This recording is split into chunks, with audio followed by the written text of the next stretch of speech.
sa ginawa ni Lilet, naging maayos ng kalagayan ni Ramer. Nagpapasalamat naman si Patricia sa doktor na pinagaling niya ang kanyang asawa at alam niya na lalaban si Ramer para sa kanila ni Trixie. Pero ang sabi ni Doc na hindi dapat siya ang pasalamatan kundi ang isang babae at itinuro niya si Lilet.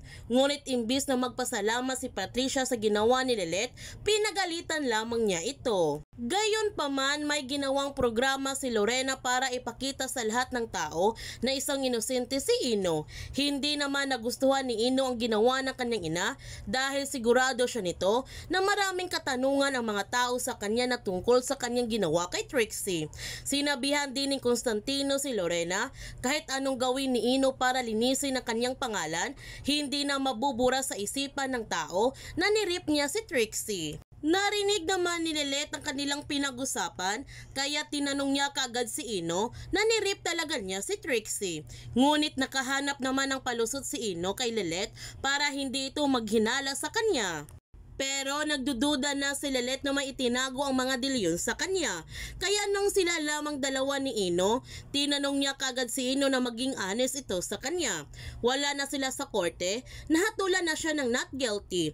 Hindi ba niya inabuso si Trixie? Sumagot naman si Ino sa mga katanungan ni Lilet sa kanya. Sinabi niya paano kung nirip talaga niya si Trixie, paano kung sinaktan talaga niya, para wala na siyang lakas para magawa niya ang lahat ng gusto nito, paano kung sinungalingan lamang ang lahat ng kanyang sinabi para protektahan niya ang kanyang sarili.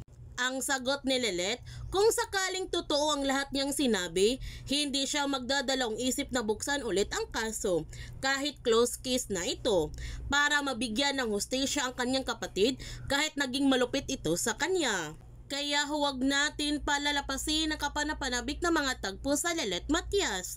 Kung bago ka pa channel ko, don't forget to like, subscribe, and click notification bell para palagi kang updated sa mga videos in-upload ko. Thank you for watching and God bless to everyone!